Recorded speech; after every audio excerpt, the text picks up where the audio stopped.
Assalamualaikum warahmatullahi wabarakatuh. Bismillahirrahmanirrahim. Alhamdulillahi rabbil alamin, wassalatu wassalamu ala asyrafil mursalin Sayyidina wa nabiyyina Muhammadin wa ala alihi wa sahbihi ajma'in. Kita baca ayat 13. A'udzu billahi minasy syaithanir rajim. Bismillahirrahmanirrahim. Wa ukhra tuhibbunaha nasrun minallah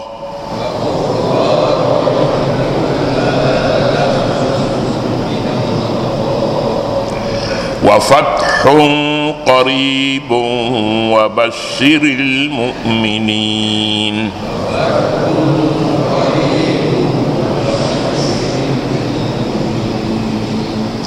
Ya ayyuhalladzina amanu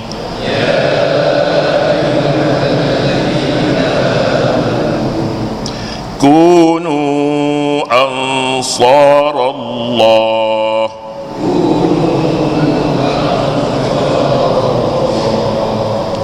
kama qala Isa ibn Maryam lil hawariyin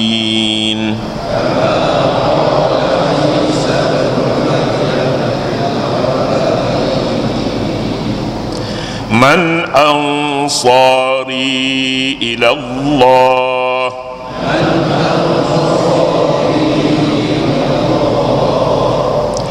qala al-hawariyuna nahnu ansarullah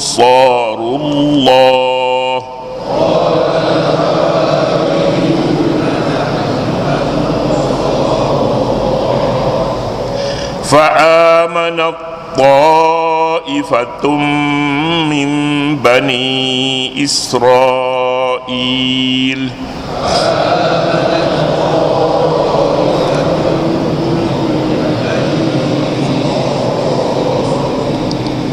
wa kafarat ta'ifah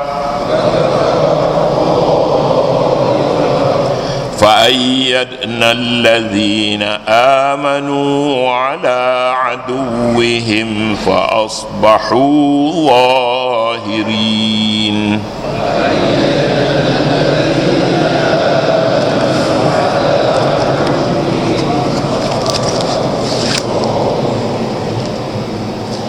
صدق الله العظيم. Wa ukhra tuhibbunaha nasrun minallahi, dan ada lagi limpah kurnia yang kamu sukai, yaitu pertolongan dari Allah, wa fathun qarib, dan kemenangan yang cepat. Fa ayyadna alladhina amanu wa fathun qarib wa basyiril mu'minin, dan berilah, sampaikanlah berita yang menggembirakan itu kepada orang-orang yang beriman. Ya ayyuhalladzina amanu, wahai orang-orang yang beriman,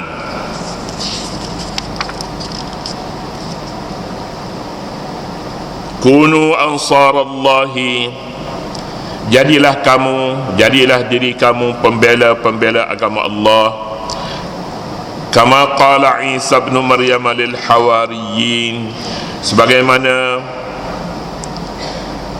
sebagaimana keadaan penyokong Nabi Isa ibn Maryam ketika dia berkata kepada penyokong-penyokongnya itu, man ansari ilallah, siapa penolong-penolongku dalam perjalananku pada Allah dengan menegakkan agamanya.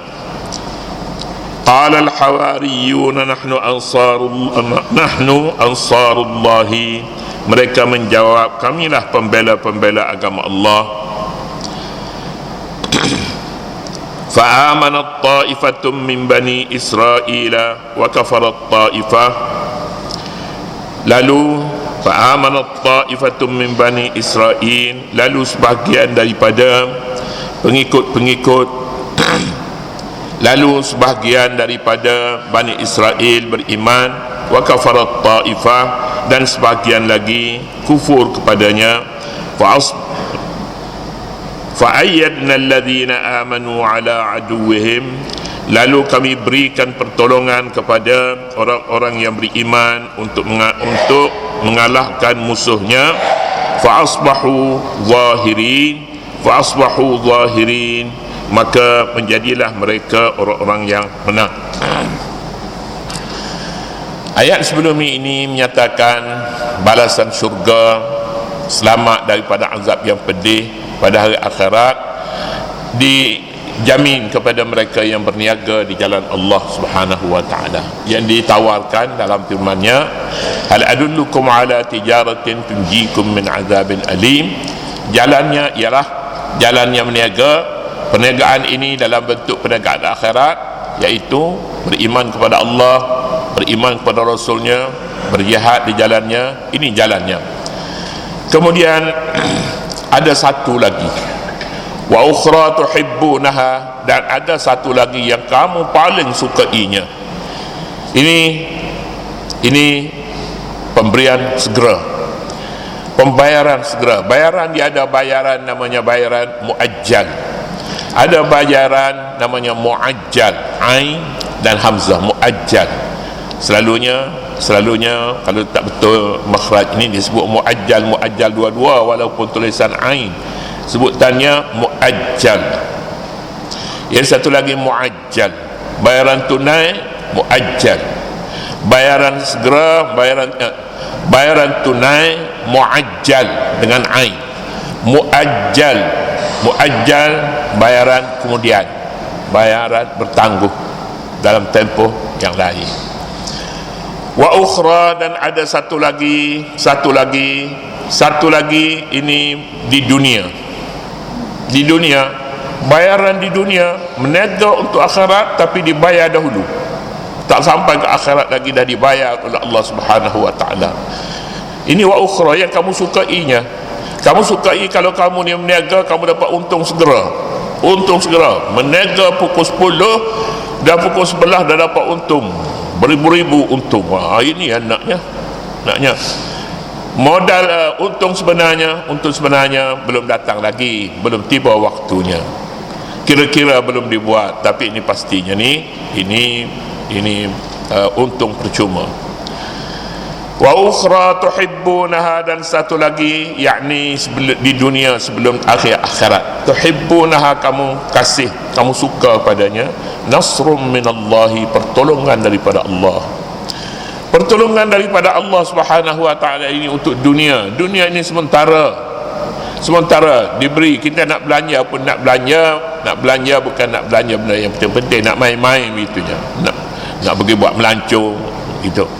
Jadi ini ukhra, termasuk dalam pembayaran segera di dunia sebelum akhirat. Tuhibbunaha, nasrum minallahi, pertolongan daripada Allah. Tidak disebutkan butir-butir pertolongan daripada Allah ni. Kadang-kadangnya dia tak nampak. Kita duduk rasa senang hati, tak risau.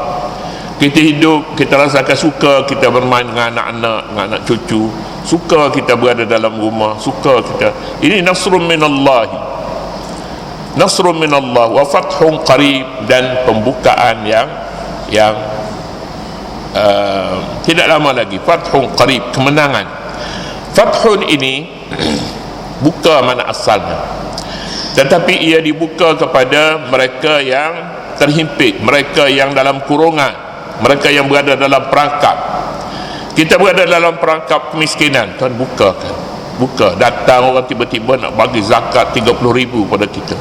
Wah, nak bagi zakat 30,000, fathum minallah. Kita miskin, kita dihimpit kemiskinan, diserang penyakit, dihinggap penyakit, kita ditekan, dibelit hutang. Ini maknanya orang yang dalam keadaan terkurung. Kita sakit terkurung, tiba-tibanya datang rasa lega, tak sakit lagi. Kadang-kadangnya ubat ini bukannya ubat doktor yang doktor bagi, ubat yang Allah Subhanahu wa taala bagi terus. Ubat dia sembuh sendiri, tak ada ubat, dia sembuh sendiri. Tak payah makan sup ketam, Tak payah, tak payah duduk, besok rehat walafiat. Ada macam tu, ada doktor kata pun ada, dia bagi ubat tu ubat nak ubat tenang je, nak suruh dia tidur. Tak, tiba-tibanya sehat 2 hari lepas balik rumah. Fathun qarib, kemenangan yang segera, kemenangan yang tidak lama lagi. Ini sangat-sangat kita suka, sangat suka. Kalau kita berdoa, kalau bolehnya kita nak segera ya Allah, segera kita doa kepada Allah. Tak maulah Tuhan tangguh tahun-tahun minta nak pergi ke Mekah, kalau bolehnya bulan depan lah, bulan depan. Allah, duit pun tak ada 1 sen ni, macam mana ni nak pergi, tiba-tiba datang duit. Ini dia fathun qarib. Wa basyiril mu'minin, berilah berita gembira kepada orang mukmin. Ini berita gembira, pertolongan yang kamu kasihi diberinya kepada siapa? Kepada mereka yang meniaga akhirat. Meniaga akhirat. Kita perniagaan dunia, kita tahu modalnya, kita tahu tempatnya, kita tahu caranya, kita tahu pula bagaimana nak buat propaganda, bagaimana pula kita nak urus perniagaan itu, bagaimana kita nak cari pelanggan. Kita tahu perniagaan dunia, kita suka berniaga, suka kerana keuntungannya, rezekinya murah. Ini jaminan Nabi SAW. Tapi perniagaan di akhirat kita tidak tahu untung ruginya, kita tidak tahu. Patut kita tahu. Bagaimana supaya kita tahu? Sepatutnya kita bacalah ayat ni dalam salat. Mulai daripada ya ayyuhalladzina amanu hal adullukum ala tijaratin tunjikum min azabin alim. Dalam semai sunat boleh baca, dalam semai fardu boleh baca, dalam kita jadi imam boleh baca. Imam di rumah lah, imam di sini dia ada imam ratib, tak ada imam tak ratib dah, dia ada di sini tak payahlah, di rumah baca ayat ni, ayat-ayat yang berkaitan. Banyak ayat yang boleh kita baca dan segera memberi nasihat pada kita. Misalnya ayat dalam suratul Rahman, dalam suratul Furqan, ayat wa ibadur rahman alladhina yamshuna 'alal ardi hauna. Baca, janganlah baca cepat-cepat, baca dengan nyaring. Sekiranya nyaring ni jangan nyaring sangat, diganggu oleh lagu kita buat lagu tu, kadang-kadangnya bila kita lagu lupa pula dah kunut, main lagu. jangan main. Ini mudah kena ni. Semayang kita seorang-seorang di rumah tak apa kunut. Imam ni lagu sedap tapi tak baca kunut, aib juga. Wa ibadur rahman alladhina yamshuna 'alal ardi hauna wa idha khatabahumul jahiluna qalu salama walladhina yabituna lirabbihim sujadan wa qiyam. Bagus sangat-sangat menyatakan kepada kita siapa ibadur rahman, siapa ibadus syaitan, siapa hamba Allah ar-Rahman, siapa hamba Allah hamba as-syaitan. Bagus kita baca. Kemudian kita mengenai ayat yang hampir serupa juga, yang memberi nasihat kepada kita baca ayat-ayat lain pula, ayat yang berupa nasihat yang perlu membentuk diri kita segera. Kita baca dalam salat, baca dengan nyaring, bukan nyaring sangat, sederhana, sehingga kita dengar apa yang kita baca. Wa ibadur rahman. Jadi keuntungan di dunia, keuntungan di akhirat ialah bebas daripada azab, pengampunan dosa, masuk surga, arduhas samawati wal ard, masuk surga yang lebarnya sebesar luas langit dan bumi. Itu surga. Rumah di dunia sempit saja, sempit, penuh semua dengan barang-barang, tidur di tengah barang-barang, rumah sempit. Begitu keadaannya. Tapi akan dibalas kepada mereka yang untung dalam perniagaan mereka, jannah, surga, arduhas samawati wal ardu, selebar langit dan bumi. Kalau nak kira-kira dengan akalnya, apa luas sangat, tak ada tukar sapu, tak ada. Bukan masalahnya sudah lama kita menderita dengan rumah kita kecil, rumah kita sempit. Hari akhirat akan dibalas. Semua sekali ini bukan kepada semua orang, bukan semua orang meniaga, tapi orang yang meniaga akhirat pun dia ada syarat-syarat dia juga.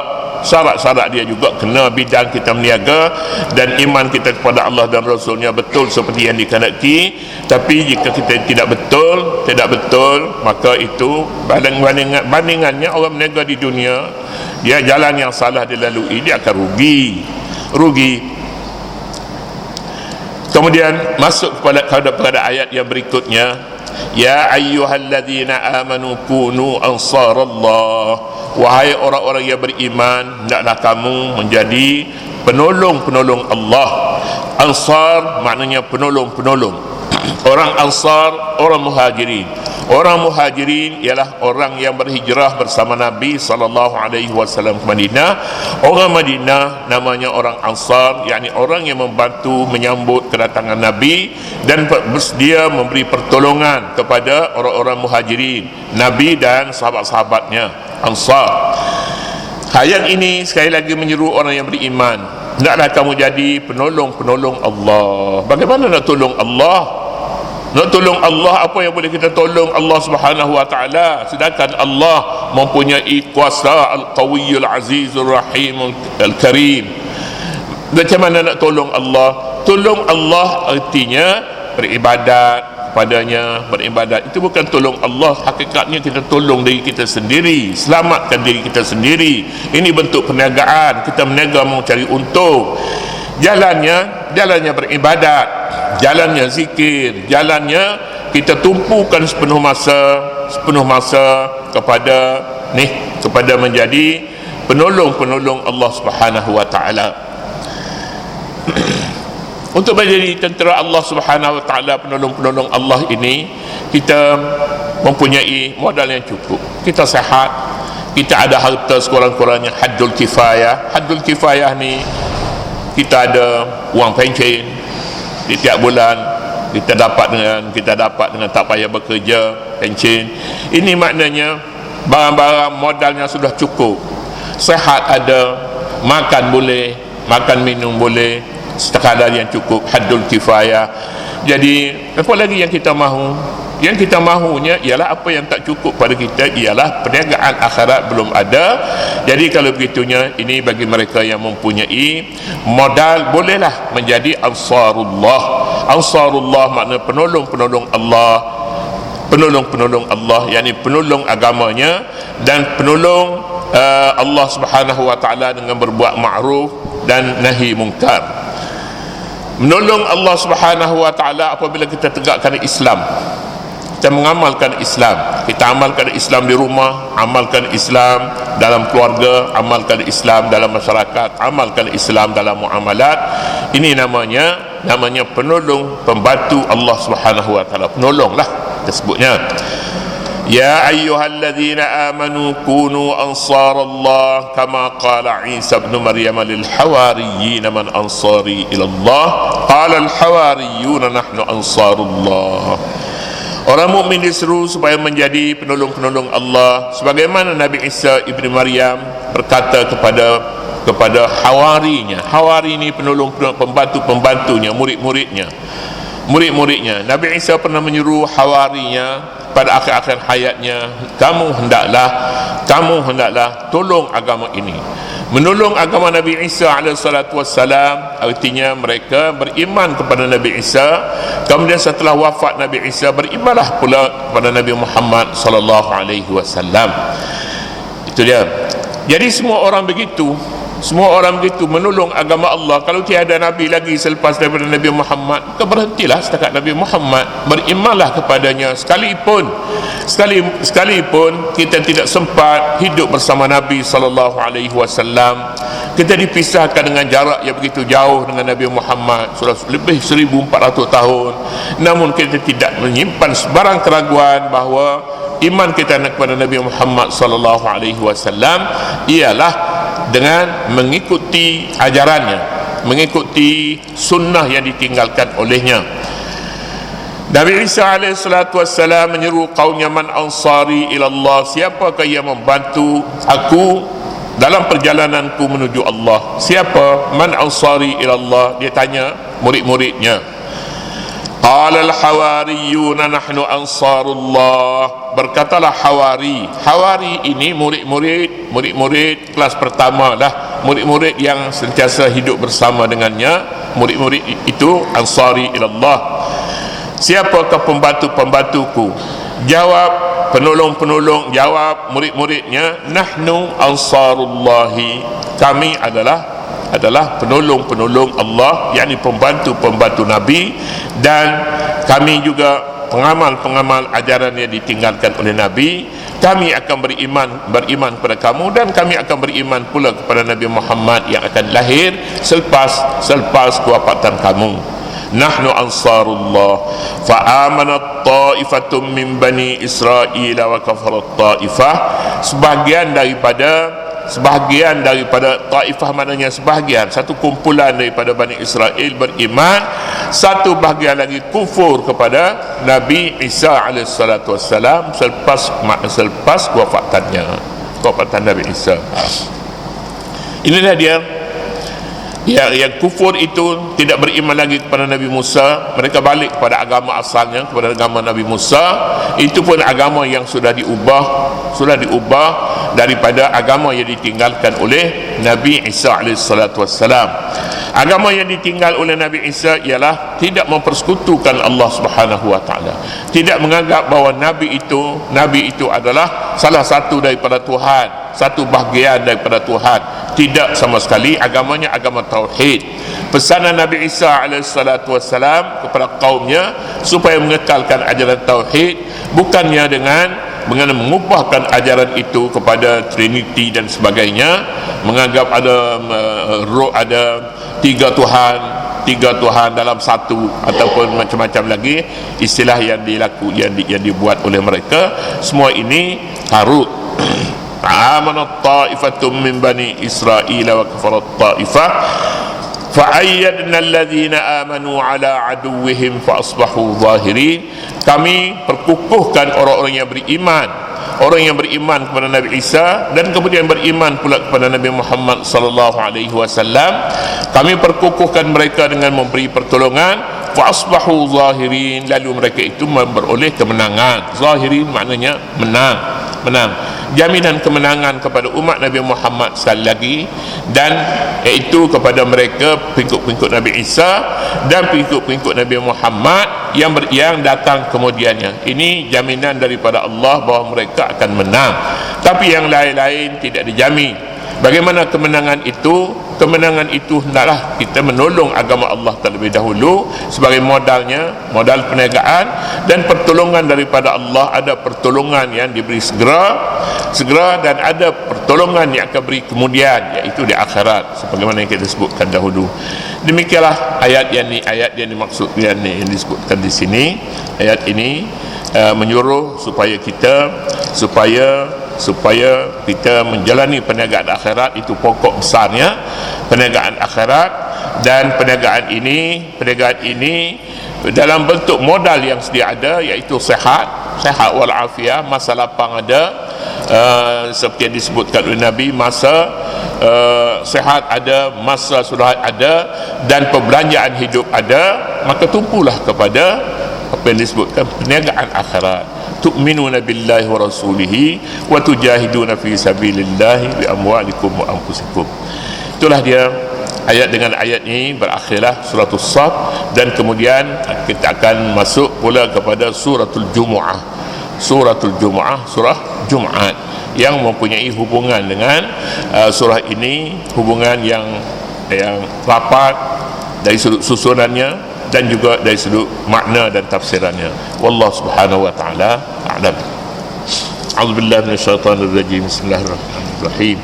Allahumma ighfir lana dhunubana wa liwalidina wa limasyayikhina wa li jami'il muslimin wal muslimat wal mu'minin wal mu'minat al ahya'i minhum wal amwat innaka sami'un qaribun mujibud du'a. Wa sallallahu ala nabiyyina Muhammad wa ala alihi wa sahbihi wa sallam. Walhamdulillahi rabbil alamin.